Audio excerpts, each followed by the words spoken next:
biir bëgg a change na yow léegi daal da ngay focus ci côté thème rek pour yee booy yeeg yooyu est-ce que public bi nga amoon di nga ko amati parce que gars yi ci comédie lan la gën a bëggee que koy jàllale yenn message yoo xam ne mooy loolu. mais man tey laa gën a mën def comédie tey ji laa gën a def comédie. mais message yi moom da nga ci boole ay message yoo xamante ni. waaw mais tamit.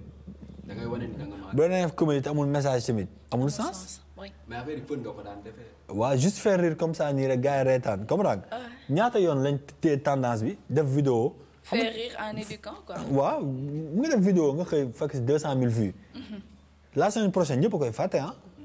comprendre nga mais genre jamonoy Ebola. amoon na fi.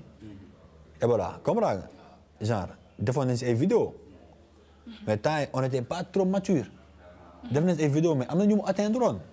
comprends nga mature ñoon kiriku l'eau est là loolu ñëpp si jaar maire bi toog naan ko l'eau revient woo paa bi donc tu vois c'est trucs yoo xamante ne actualité la mais actualité positive am na actualité négative am na donc ñun bu ñuy def dara ñu bëgg di def loo xamante ne temps booyam mu ngi ñuy xëy rek yàlla nag suturaal na ma quoi parce que tey mënoon naa def benn vidéo boo xamante ne fa la Sénégalais njaay ñëpp jaar bàyyi ma mais maa ngi sant yàlla boobu léegi comment parce que booy door ay erreur rek ngay def loolu mënul ñàkk quoi ay erreur mu mënul ñàkk mais comme boobu léegi yàlla teg nañu si yoon te tey am na ñu ñuy xalaatal ak ñu ñuy gisal donc bu ñuy def dara dañ leen di laaj seen avis ñooñu ok c'est bon ñu publier bu neñu c'est pas bon moom duñ ko dugal loolu la quoi. Au Sénégal la comédie est-il un métier boo xamante ni il est jugé à sa juste valeur est-ce que gëdd ba war jox nañ ko métier mi. Bon je pense que ça va hein au début on pouvait dire mooy li ma la wax rek ay ñoom Sanex tamit dañoo révolutionner affaire yi. Sanex Kouthia Sëñ Gagne et autres comme nga ñoo révolutionner affaire bi. surtout ku su mel ni waaw Diop Fall grand Sanex tamit. te koo xool référence. mais yéen est-ce que ëpp leen chance parce que yéen votre chance c'est l'internet. les vues les m et tout est-ce que gisoo ni loolu tam privilège la ci yéen. non loolu atu bu mag la kay atu bu mag la si ñun. parce que tey ñu si bëri tey amuñu woon ay chaîne YouTube amuñu woon ay li ñu doon ñëw rek di jox gars yi di leen produire après bu ñu leen déggatul duñ am fuñ duggee wax à part ñu dem si télé yi wax duñu am fuñ duggee. comme ça ñun ñu ngi sant yàlla moo tax ma ne lépp public bi la rek. ñoom ñoo ñu bëggal seen bopp ñu may doole donc yàlla bu mu dañ mais gis nga France da ngay feebar nga dem hôpital médecin bi ne ça va tu vas bien est-ce que ça t'arrive parfois de rire un peu nga ne ko non.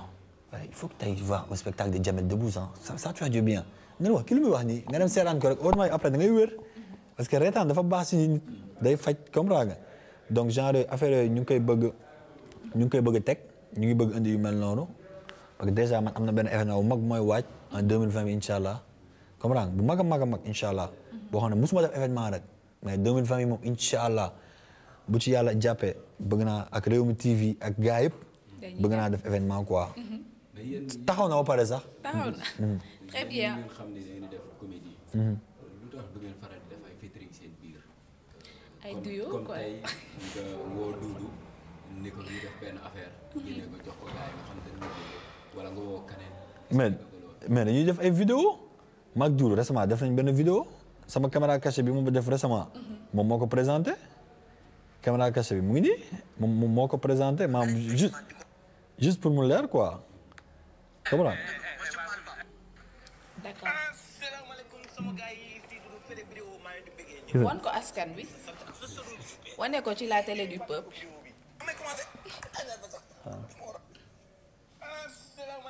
ñun ñu ci tudd léegi nii ay jaw këccëg buuba yeneen booy yooyu noonu. di def lu leer di ko tàngal di ko kii. lu lay def yow. di def lu leer di ko. di ko tàngal quoi. yaa ngi seetaan vidéo booy yooyu. waaw tey su ma nee seetaan ma vidéo bu mbow.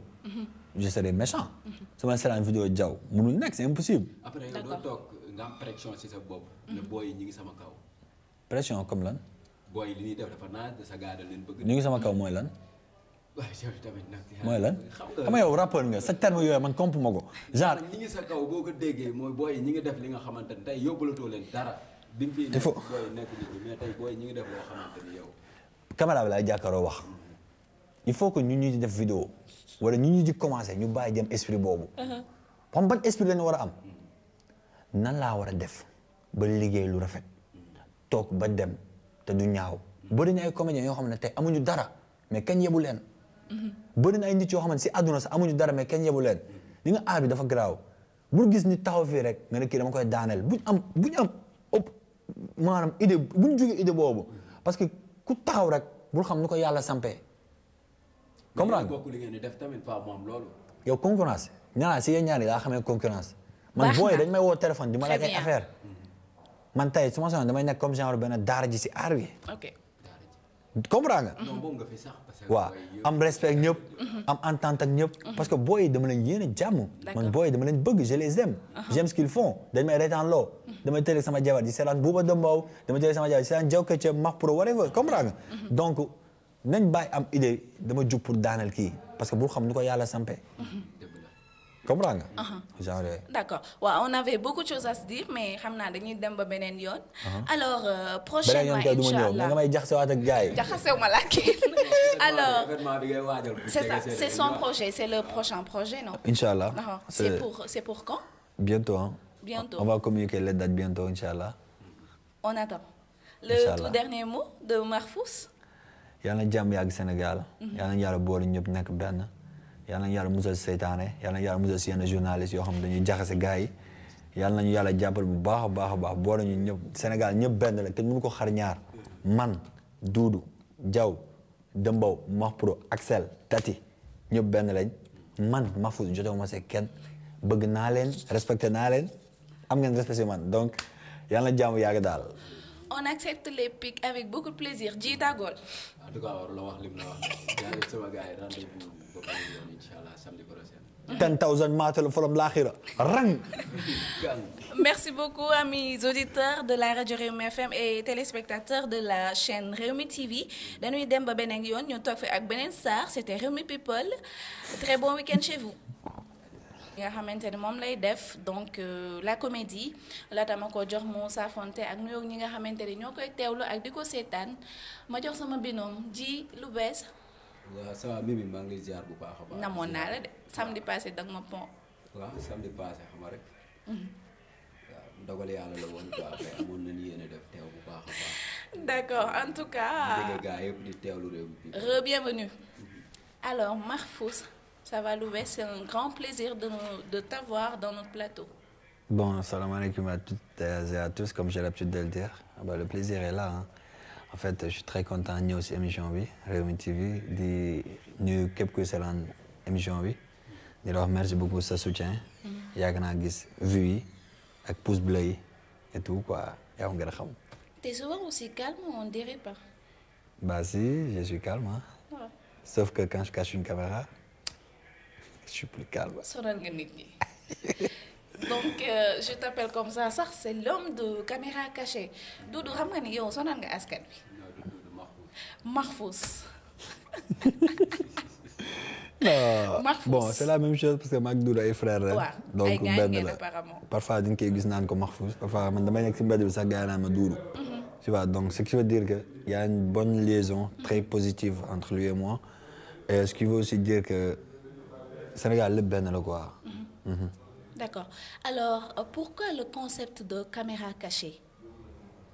Bah juste que tu vois en fait moi j'avais l'habitude de faire des vidéos comme tout le monde tu vois donc vu que je fais partie des pionniers de la comédie pas comédie sénégalaise comme comédie nga koy dégg mais genre des ci youtubeurs yi quoi tu vois et tout ça donc moi je faisais des vidéos comme eux après à un moment donné il y avait une toile de youtubeurs.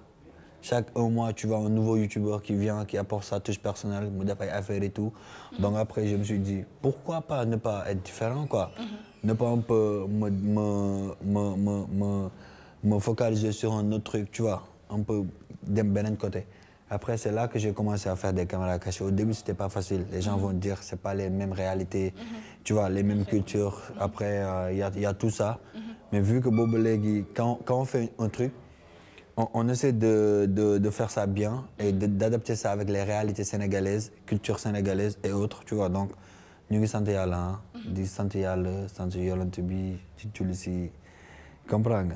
si di sant ñëpp daal tu vois. Très bien parce que lu tax ma laaj la loolu mooy cette comédie là ce type de comédie là à l'étranger lañ ko doon gis ci tubaab bi les dimanches gag yi doon jàll. ñuy gis yooyu c'est ça qui t'a inspiré. Quand je dis que c'est pas ça qui m'a inspiré, je serais un grand menteur. Comment? Et quand je dis que c'est ça qui m'a inspiré, je serai aussi un grand menteur. Donc je vais dire que c'est ça qui m'a inspiré en même temps di profiter di ko wax ay ñoom Makhouda Diagué ñoom Baye Peul dina rendre hommage tu vois parce que c'est des vedettes yoo xam ne ils nous ont marqué ils m'ont marqué moi quand j'étais petit. Mais tu vois donc à un moment donné moi je faisais comme eux au début mais après boo gisee mën di caméra cachée juste pour man gars yi que ce que les blancs savent faire ñoom li ñu mën a def ñun mën nañ ko def. Parfois on est dañuy am benn problème mooy manque de moyens mais on a la chance que tey ay téléphones yu bëri mën na génn man dama doon àbb téléphone jàmm pour def benn vidéo mais dama koy delloowaat xuloon naa seeg sama tante xeex naa seeg moom ba sonn jël téléphone am muy nelaw muy sieste ma profité dem génn tourner ci vidéo effacer publier comprends nga ñëw genre yooyu tu vois donc juste pour dire que buñ toog naan on n'a pas de moyens on va pas produire comprends nga donc caméra cachée ça vient presque si ay ñoom Rémi Gaillard ñi nga xamante ne c'est des Français yoo xam ne ñoom ils sont de ouf de niveau seen bopp yi fi ñuy xalaatee ñoom duñ lijjanti ay culture parfaitement man nag tey sama nekk si benn dëkk boo xamante ne tey lu bëri boo gisee du ma ko sañ def culture yi respect aux cultures respect aux traditions moo tax mais tey ñu ngi ñaan yàlla tey tamit buñ demee ba si kanam gars yi gën ko tàmm ñu commencé def yeneen affaires yoo xamante ne dañ koy def sans heurter la culture ak la tradition donc c'est très important loo xam sama papa daf ci bàyyi xel sama maam di ci bàyyi xel man foog ma ci bàyyi xel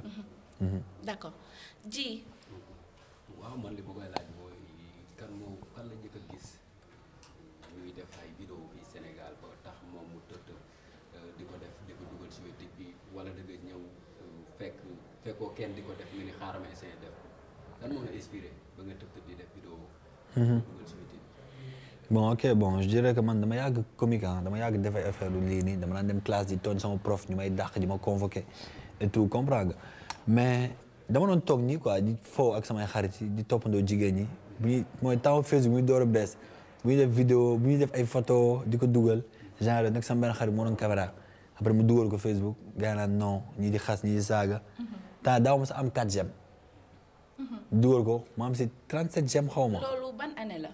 C'était en début 2014 le 1er janvier 2014 le 31 décembre 2013 le 1er janvier 2014 boobu la tu vois donc d'ici là foofu il y a 6 ans presque comprendre donc si année boobu la woon quoi après gars yi commencé waaw li nga xam neex na de après si laa defaat benn vidéo l'eau est là l'eau revient gars yi ma commencé am ay 100 j'aime ay 20 000 vues ak yooyu ma ne waaw gël yi ma doon bind message ñu may vu duñu ma tontu commencé ma bind message comprendre xam nga rek temps booy quoi yooyu après da lay lii quoi ça t'a motivé. ça m'a motivé après tu vois genre yooyu ñuy commencé def ba sant yàlla rek gars yi di commencé di ñu xam genre yooyu. parce que mën nañ ni li ngay def nii si yow lañ ko njëkk a gis Sénégal youtubeur boo xamante ni bi ngay fël la wéetoon nga ci xare bi après ñu gis sa doomu ndey Duudu ñëw moom it di la wéttali ci xeex di def muy nice xam nga mais dañu gis jamono bi ñu toll gis yeneen booy yi fël booy yi di gën a bëri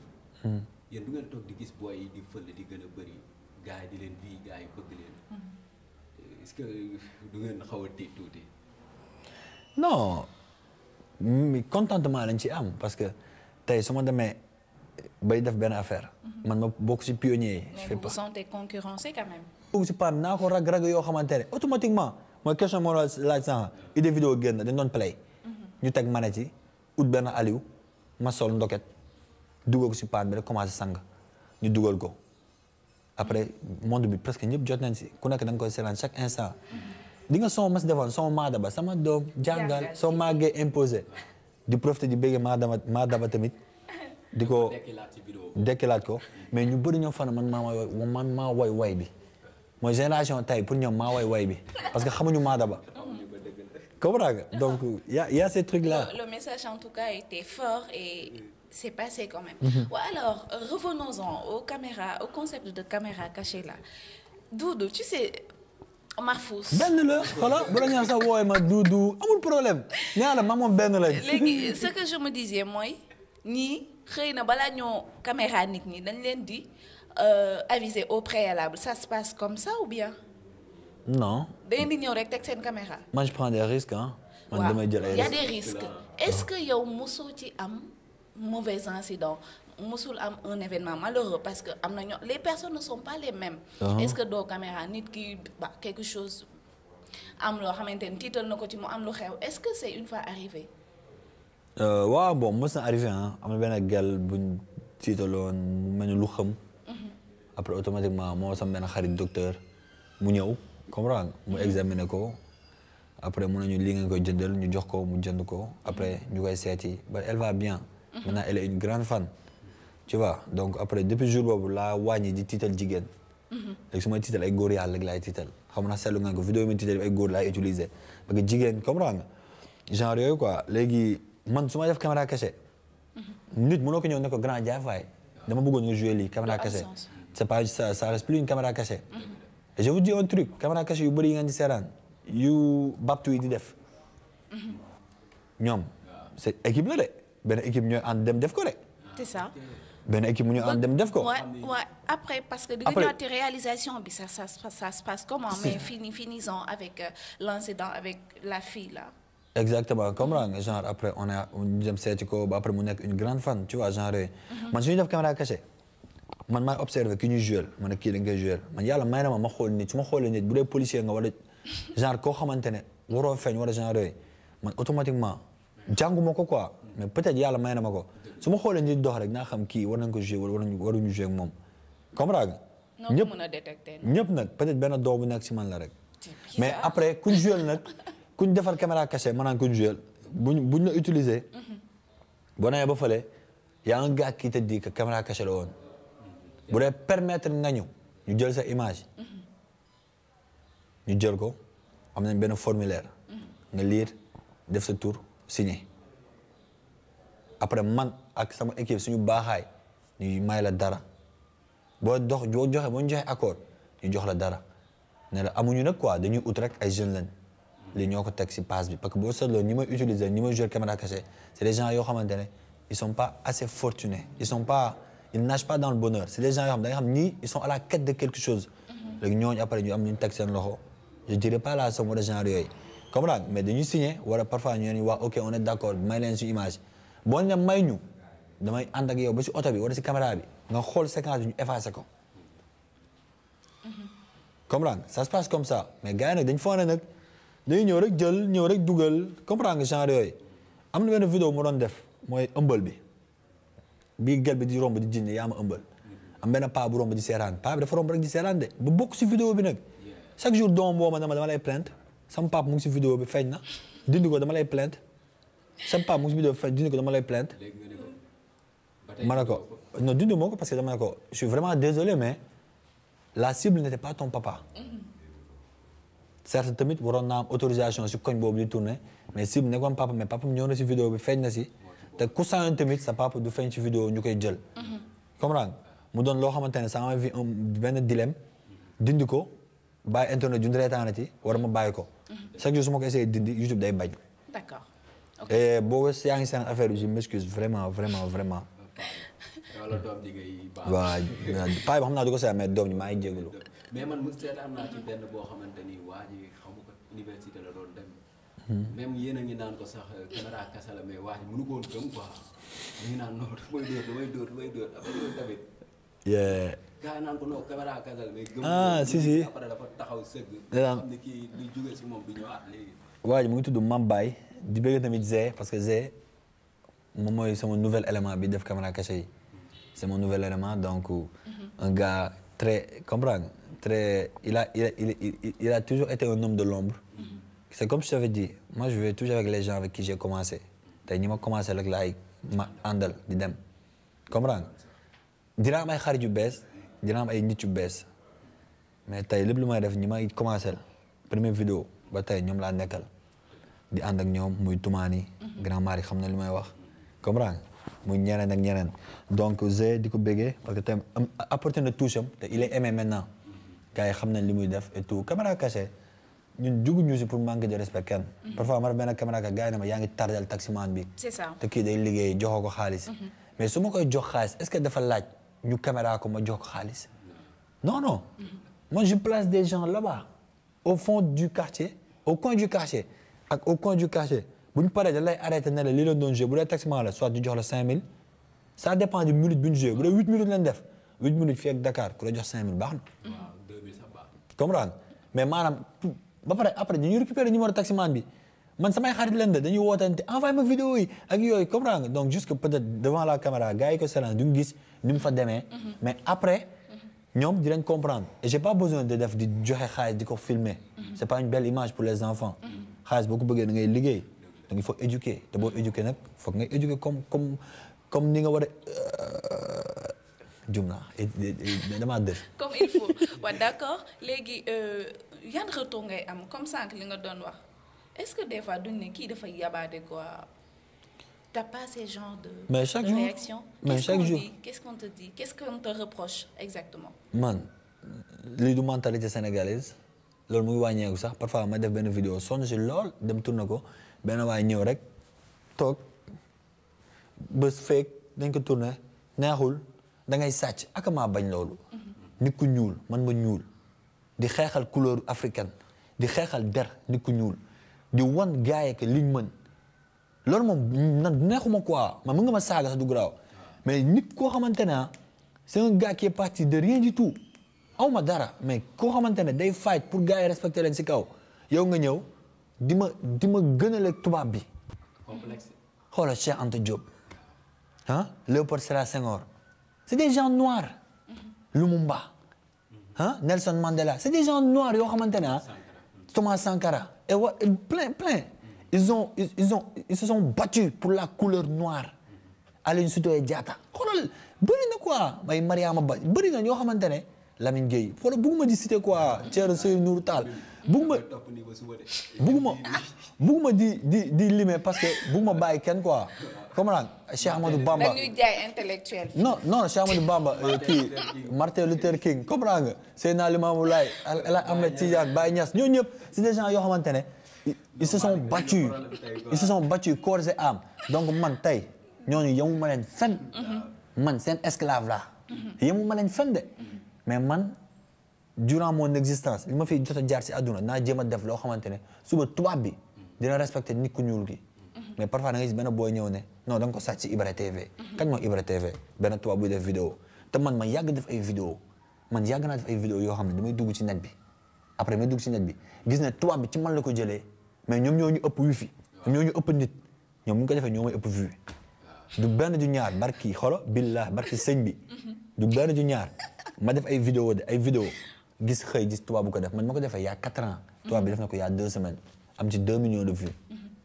comprends doole yemu yeewu quoi vidéo yi waaw dañ see teel a yeewu xam nga jamono bi la ci gaa yi yeewu dañ ci yeewu gaa yi yeewu ñi ci waaw man dama ci teel a yeewu ba pare dem jàngi ko jàngi fan la comédie jógee comédie mu ngi juddoo Angleterre vers les 1400 j'oublie un peu la date excusez-moi su ma di jumee c'était un roi benn buur boo xamante ne il voulait faire passer des messages à la population bu kenn saw si mbedd bi day jël benn pitre teg ko si kaw scène bi ne ku saw dañuy dagg sa lii kooku day ñëw jouer ko de manière comme clown comique pour population bi dañuy reetaan nag kontaan ay boo seena ay Game of Thrones da ngay gis yooyu parfois day am genre yooyu comprends nga genre yooyu donc man si li ma nekk dama dem ci gëstu chaque jour damay dugg Google xool benn affaire si comédie jàpp ko sama bopp bind ko note pour ma invité télé ma défendre sama bopp toog su ma toogee ku mel ni kii mu posé ma ne ma fan la comédie jógee donc buñ ci dugg nii rek parce que dugg nañ ci def nañ benn buzz vite fait gars yi di wax nga commencé am gel wala genre après da nga ci loolu la nar a fay da nga ciy gëstu di si jàng yow tey yaa ngi posé question parfois da ngay xool yeneen journalistes yi comment ils font tout à fait parfois nga dem sax Soudan wala Amérique xool pour parfaire loolu la ñuy oowee ressource ni da ngay ut ay ressources man noonu laay doxee quoi est-ce qu'au Sénégal il y a des écoles ou des lieux yoo xamante ni ça permet à ceux qui aspirent à être comédiens dem fa pour professionnaliser wu bon il y a des écoles de théâtre non je pense il y a des écoles de respect à ceux qui le font mais parce que xam nga man dama bëgg Sanex dama bëgg Kouthia dama bëgg Sëñ Ngañ dama bëgg Diop Fall Ndiol toj ñoom ñëpp parce que tey ñoom li ñuy def c'est des as de pique si lu seen domaine mais ñun tey dañoo révolutionné indi lépp ci internet man ak Dourou ak autre donc ñun tamit foog gars yi jox ñu cër boobu comprends nga di jàng tamit di gëstu comme ñun di xam yenn affaires yi nga jug nii rek def benn vidéo def buzz benn 2 mois neex na trop. c'est facile. neex na. Sénégal moom bu la xasee ba tooj nañ la. mais après da nga essayé garder cap bi. man depuis 6 ans maa ngi fi du ma dox si mbedd gars yi ne ma booy xam nga da nga bàyyi vidéo non dugguma si dara xasuma kenn man booy li ñuy def j'aime bien dama si reetaan mais nañ essayé téye cap bi nañ essayé génn Sénégal tamit c'est très important génn sa dëkk essayé dem comme Ivoirien ñuy def Ivoirien ñoo leen gën dégg tubaab ñoom yee la ñuy wax yee fait partie yee comprends nous tu prends un Mahfouz jox la exemple rek tu lui dis parle-moi français correctement day wax français correctement parce que daf ko jàng. da ngay parler français correctement. exemple laay joxe là je me suis mis à la peau d'une personne qui parle français mais tey boo jëloon benn Ivoirien si kaw scène moo lay gën a toj nee ma la moo tax parce que ñoom dañoo def loolu seen dëkk mais tey ñun boo